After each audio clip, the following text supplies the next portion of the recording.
with me, picture in picture this morning, we have the head coach of Hamilton College Continentals men's basketball program, Adam Stockwell, here on Wake Up Call. And I am so happy for the first time ever to welcome Adam to the show. Adam, how are we doing? Great, Dan. It's great to be here. Looking forward to talking for a little bit. Yeah, no, absolutely. And I want to start it off by saying that, obviously, Mr. Jason Leone, a very good friend of mine, good friend of yours. And when I was talking with him about the game that they had against Randolph-Macon, the reigning national champion, going to their house in the tournament, number one team overall, he said he made 3 phone calls. He said that he called Tobin Anderson, John Beilein, and Adam Stockwell. What does it mean to you to be on a short list that when somebody needs advice, help, maybe just somebody to make them laugh for a minute, when you're on a short list in any sorts, it's a beautiful thing in my opinion. And Jason Leone is a really special person. When you're on a list of 3 people that he trusts to talk to before a game, what did that mean to you?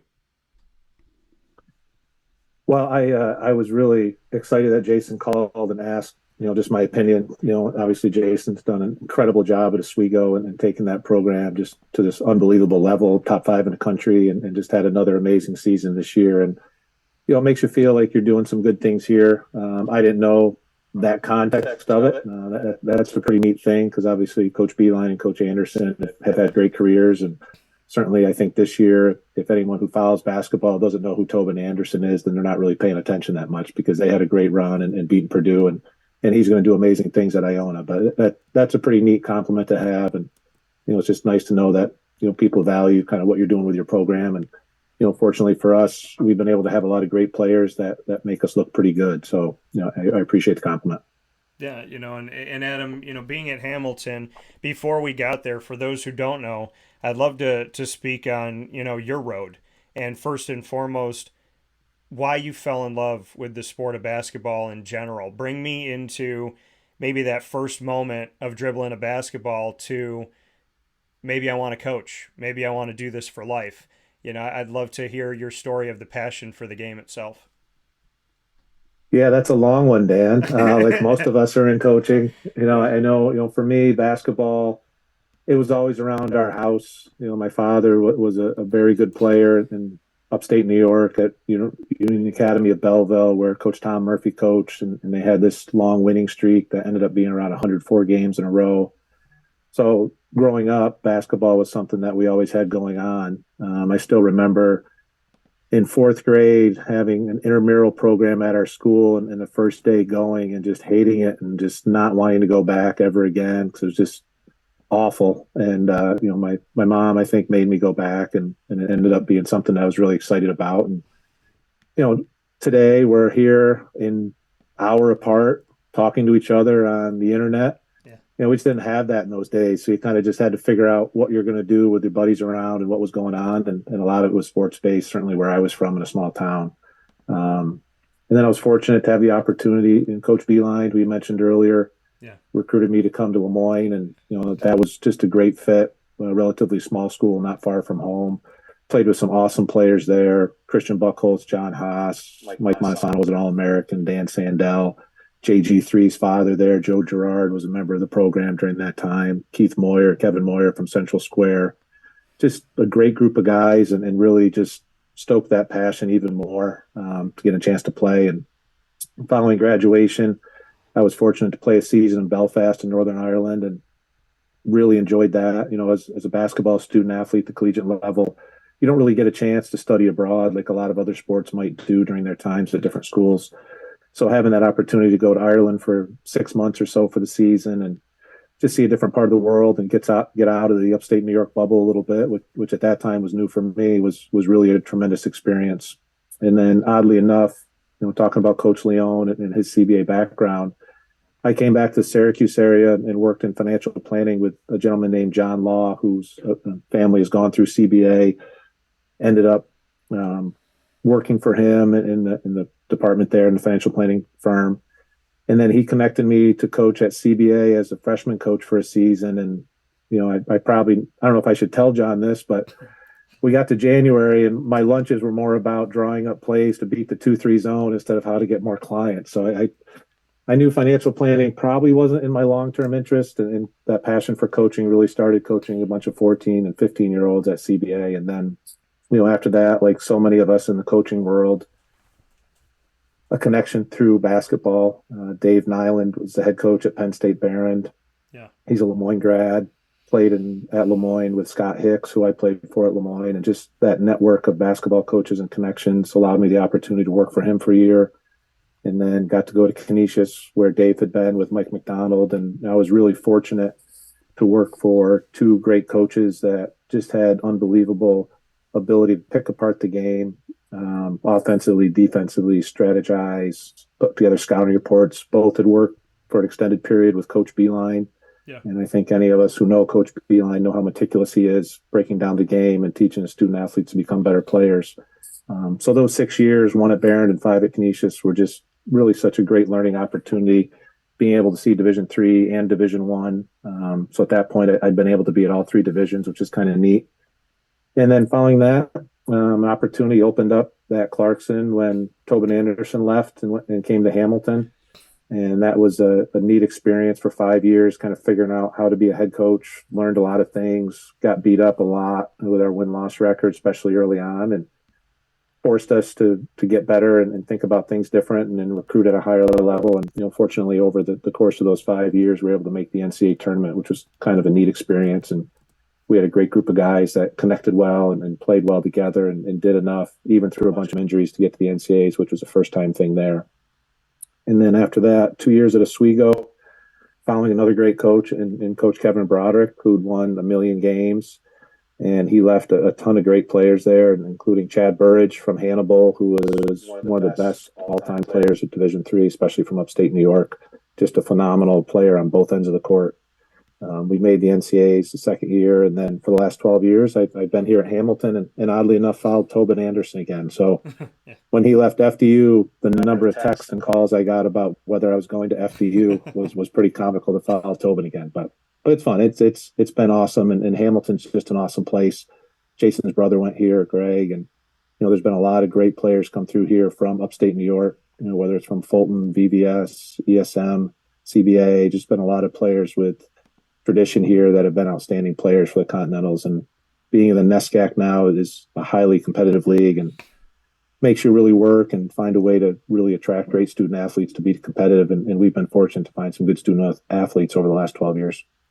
That coming here from Adam Stockwell here on Wake Up Call with Dan Tortora, live this morning with a focus and a spotlight on Hamilton College and the Continentals, and as well as Adam's story personally. You said a lot of great things about other people, but I think they should know that 1,458 points were scored by you at LeMoyne College, and that was from 92 to 96, I believe, still in the top 10 in LeMoyne Dolphins men's basketball history when it comes to career points. So I want to give a nod to you, because I feel like you're giving me my Jason Leone response, where I ask you to talk about yourself and you talk about everybody else. So bring me into, over 1,400 points scored collegiately.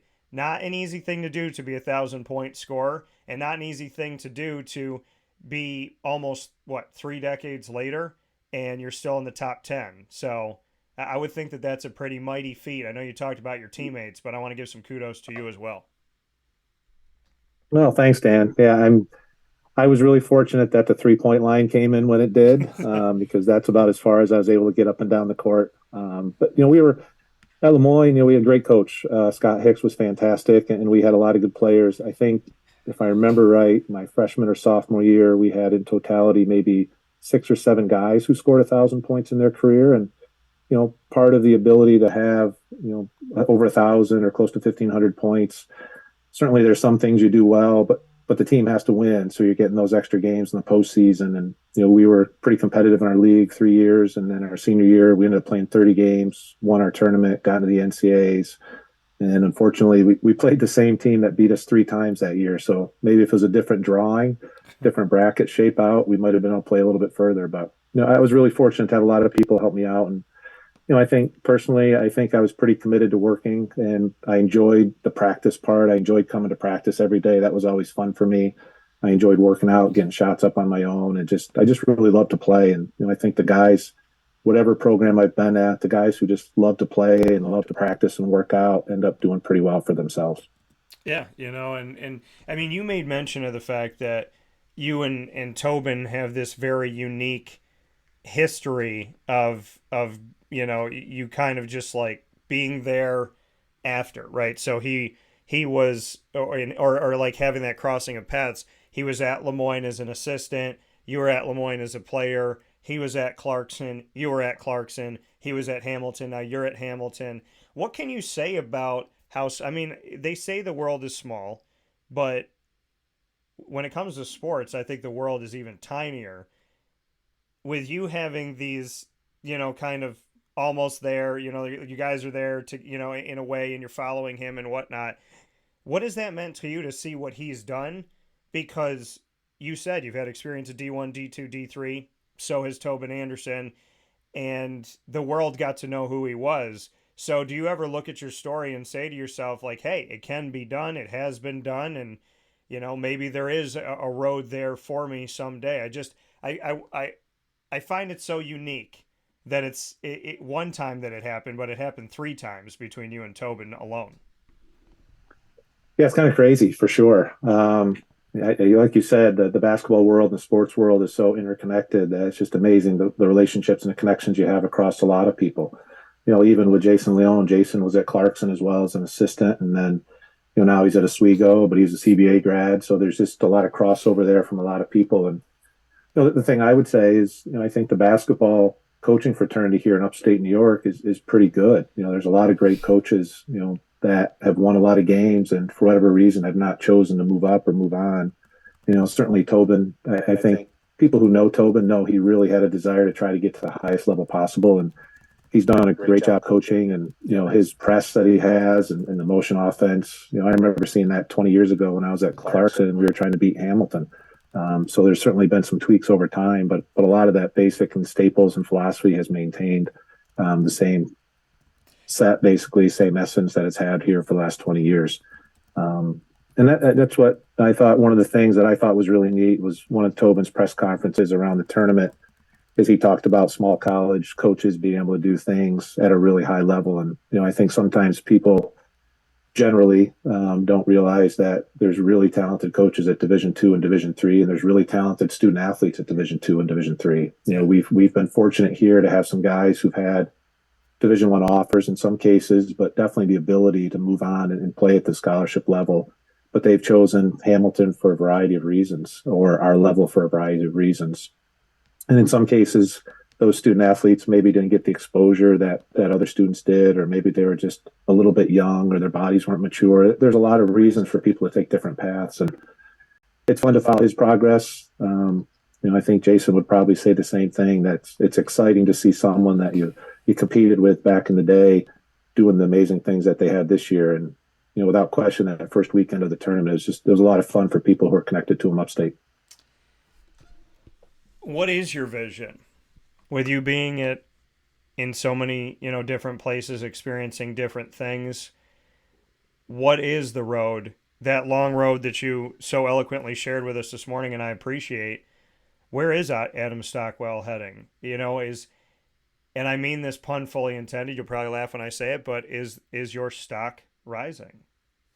That is funny.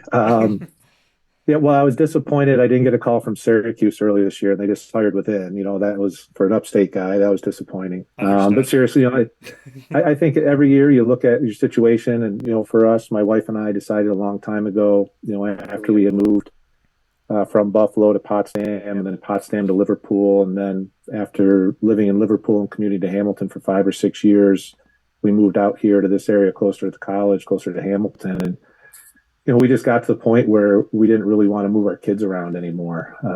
So our daughter's a freshman in college, and our son's a sophomore in high school, and we wanted to give them an opportunity to have an area where they had a little bit more stability. And that was a personal preference between her and I. And we're fortunate to be at a place like Hamilton where there's a ton of support For us personally, there's a ton of opportunity to be successful. We're able to attract students from all over the country, great academics, beautiful campus, and it's a community that's got a lot of support. So we've been really fortunate to be at a school like that where you can say we're just going to be here and enjoy it and make the most of the opportunity. And who knows, down the road as the kids get older and they move on and start their lives, I'm sure Emily and I would want to try to be close to them if they move away. But, I think ultimately for us, the biggest driving factor has been trying to make sure we're doing what we want for our family and being close to our kids.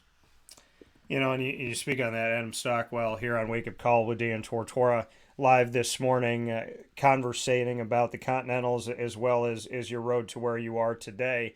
Like you said, Hamilton College, liking it, liking where you are, liking the community. To someone who's never been out to Hamilton College, how would you describe the community and how would you describe what it's like to wake up in the morning, grab a cup of coffee, and take a deep breath outside on the front lawn? What's this area like for you? Well, for me, it's really comfortable having been in upstate New York between LeMoyne and growing up in Belleville, Ellsberg area. It's a very comfortable area just geographically for me. When people come to the campus, invariably we get the comment, wow, we didn't realize it was such a big campus and such a beautiful campus. We do have a campus that you could put in a movie setting, which is kind of neat. So it helps us a lot when whatever part of the country students are coming from and taking a look at the college, the campus pops a little bit. So for that first walk up or drive up the hill and walk around, the college has done a great job maintaining some of the architecture that we've had since the 1800s. And as we've expanded different buildings and facilities here, they've really maintained the integrity and the look of the campus from 200 years ago, which is a credit to the college maintaining that, keeping that way. And then the community itself, we're not huge. We're about 1,950, 2,000 students. Everybody lives on campus for all 4 years. We don't have any graduate students, so you really get to know people on a pretty intimate level. We've had a lot of professors that have been here 25, 30 years. They were here when Coach Murphy was winning a ton of games. He was here for 34 years with a lot of local guys, John Kavanaugh, Bill Geithner, Joe Smith, Joe Mrzinski, Fran Degata. There's a ton of guys that came from Section 3 and had great careers here. So the community just knows the tradition of Hamilton basketball.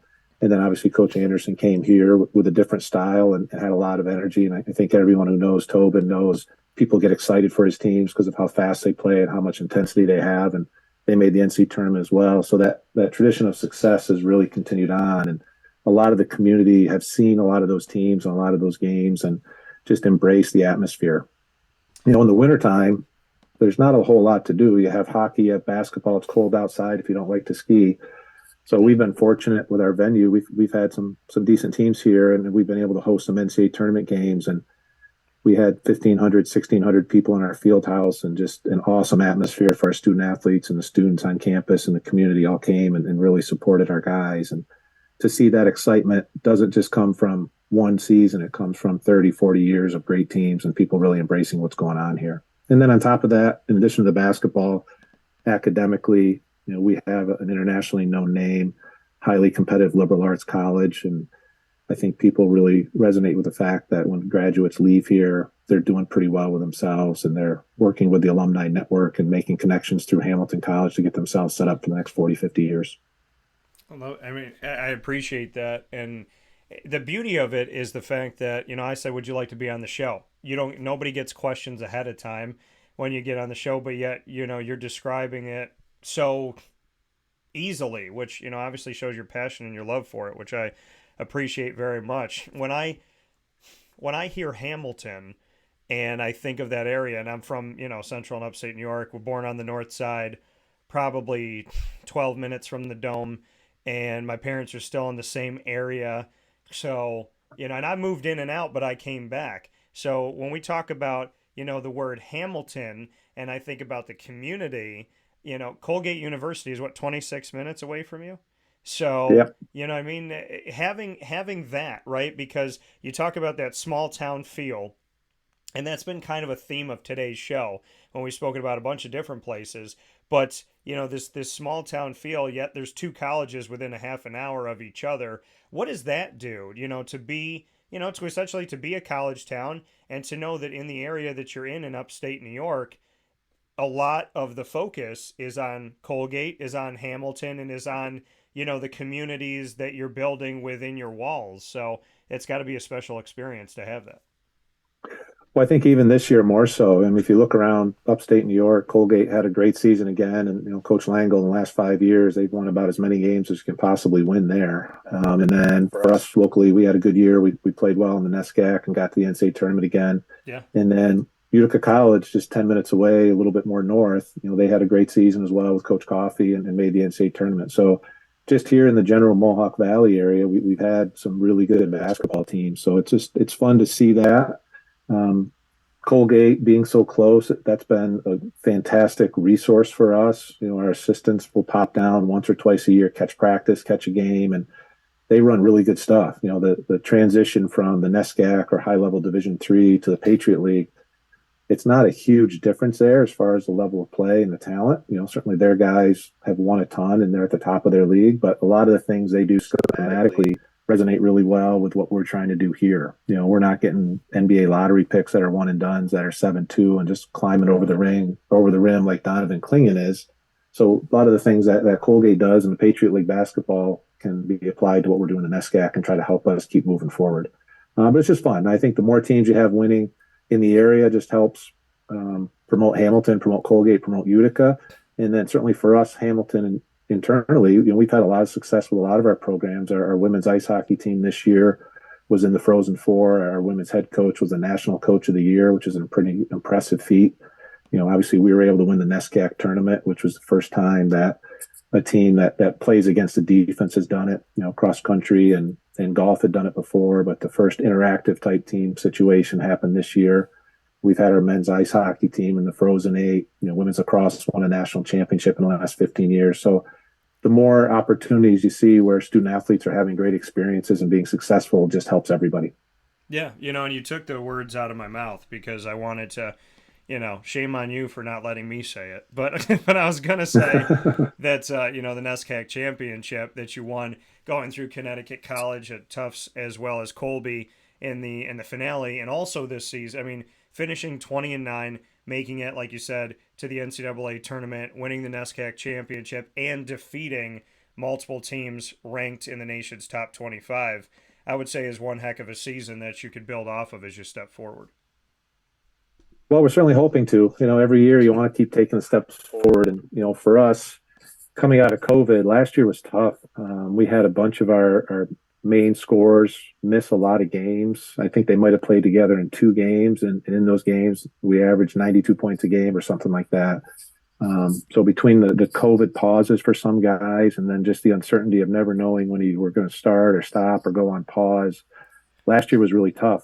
Yeah. And then this year coming in, we had a pretty strong schedule. We had a couple seniors from Texas, so we had a stretch where we flew to Texas, played a couple games, flew to Rochester, played 2 more games. It was basically an NBA schedule, 5 games in about 9 days, which was probably too much for us. And we took our lumps in that, but it was good for us because we had to handle a little bit of adversity. And then, once we came out of winter break, we had 3 non-conference games. We made Sports Center. Ithaca hit a shot over their head to win it at the end of regulation. So we were on the wrong side of the Sports Center top 10, but we did make Sports Center. So I guess you take the silver lining out of that. But yeah, that game really provided a lot of motivation for the guys heading into NESCAC play. And, we were fortunate. Our 4 seniors that played a lot, we really took control of the team and, said, we're going to be one of the better defending and better rebounding teams here the rest of the year. And that kind of carried us all the way through league play and then through the NESCAC tournament and then into the NCAAs where, we lost to a really tough, hard-nosed Johns Hopkins team whose head coach had been an assistant at Hamilton College the year before Tobin came here. Then went to St. Lawrence and had worked with Dave Paulson, who's another LeMoyne connection. So it just goes back to you're speaking earlier, just how interconnected the basketball world is, especially in upstate New York. Yeah, and the talent that you're going up against. And I'd love for you to speak, to that, just what you could say about the level of competition that you have in and out of conference that you feel challenges you in the Northeast and also when you're in these upstate and central New York games. Yeah, we've been fortunate to play a lot of really good teams out of conference. The NESCAC is consistently ranked as the top two, top three, whatever people's version is of being one of the most competitive conferences in the country. And those 10 games, I think, really help us get ready for whoever we're going to see in the postseason. And the level of play and the talent that comes out, it's amazing what some of these guys can do that aren't getting scholarships, oddly enough. And then, in the region here, Utica College has been great. I think they've won 45 to 50 games here over the last 2 seasons. Been very successful. We've played WPI here the last couple of years, who was traditionally a 20 to 25 win team. So just trying to get some regional teams that are talented, that win a lot of games. We need to play good teams. I used to be a huge Tom Izzo fan, and I still like a lot of the things they do. One of the things that I always thought they do incredibly well is they schedule up and try to play the toughest opponents they can, just so they can figure out the things they're doing wrong at a quicker pace. And we've tried to do that a little bit as well. It doesn't necessarily help our record sometimes, where we're probably getting a couple games that maybe we're not ready for, and maybe we could have played someone else that might have helped our record a little bit. But in the long run, I think it helps prepare us more than having maybe a slightly easier game, if there is such a thing, on our schedule. But the talent, when you get to the Sweet 16, the Elite Eight, those teams, any of those teams can win the whole NCAA tournament. And Oswego had just as good a chance as anybody this year, and played some really tough teams and got through some of them and didn't. And it just comes down to that matchup that night determining whether you're going to be able to move on or not. It's just such a small window. And obviously everyone sees that on the national level with March Madness, but the same thing happens for us at Division III. Those last 16 teams, they're just fantastic and really tough to get by. You mentioned Oswego. I don't see them on the schedule. Have you and Jason have a pact that you refuse to play each other? Let's go. That's always a weird one when you play somewhere you've been, or you play someone that's a good friend. That's always an interesting conversation. It's for us, we end up playing 14 non-conference games, which is essentially 60% of our regular season schedule. And the leagues like the SUNYAC or the Liberty League, they only end up playing 5 or 7 non-conference games. So those 5 to 7 slots fill up pretty quickly. Where for us, we're trying. One of the things we've tried to do, because we do have a roster that's really nationally based. We have guys from Seattle and California, Texas, Phoenix, Arizona. We've had guys all over the country.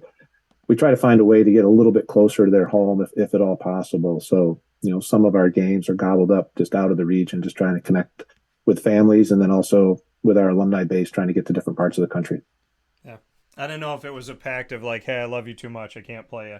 So I don't know if it came down to that. Final note here with Adam Stockwell of Hamilton College, Continentals men's basketball head coach here. You've said a lot to me about the college, the region, the area, and the community and everything, and your history, which has been a wonderful spotlight, not only on your story, but on Hamilton's story and the area's story.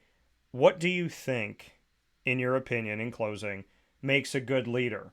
How do you effectively reach people from your chair? In your personal world, what is leadership according to Adam Stockwell?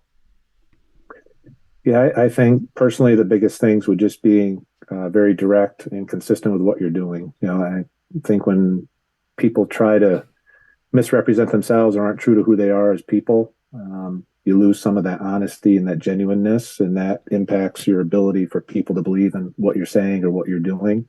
And then if you're consistent with your values and who you are as a person, then I think people really know that you're there and pretty genuine with what's going on. Certainly for us, our goal here is to try to help our guys, be the best basketball players they can be, and be very successful as a team. And they understand we're all about being team first, but they also know that 10, 15, 20 years down the road, we want to try to help them, whatever they have going on in their lives, whether it's trying to figure out a job decision, make a decision about marriage, have a family, pickups come up, I think they know that we're here. So our guys know that we're genuine, straightforward, and very supportive of them, even though there's some nights on the sidelines we're going to be pretty intense and try to help them get through that game. So just being direct, genuine, and consistent with who you are, I think goes a long way towards building a relationship. I love it. The only thing that I don't like about this morning is that I have to bid you adieu, Adam. So I do appreciate the time very much so, and I'm honored that we've gotten to do this and really put a spotlight on your program, on your story, as well as, Hamilton College and and everything that it is in general in the community. I think it's a beautiful thing. So shout out to the area, shout out to upstate New York, shout out to Hamilton College and the Continentals, and to you and to your family, Adam. I would love to have you back on the show, and we'll definitely be getting in touch with you off the air. But thank you for taking the time today to share the story, because I've been moved by it, and I think it's really special. So I appreciate it very much. So. Well, thanks, Dan. Yeah, this was great. I really enjoyed talking with you, and certainly love to do it again sometime. Appreciate the opportunity. All right. Well, take care, and I'll talk with you soon.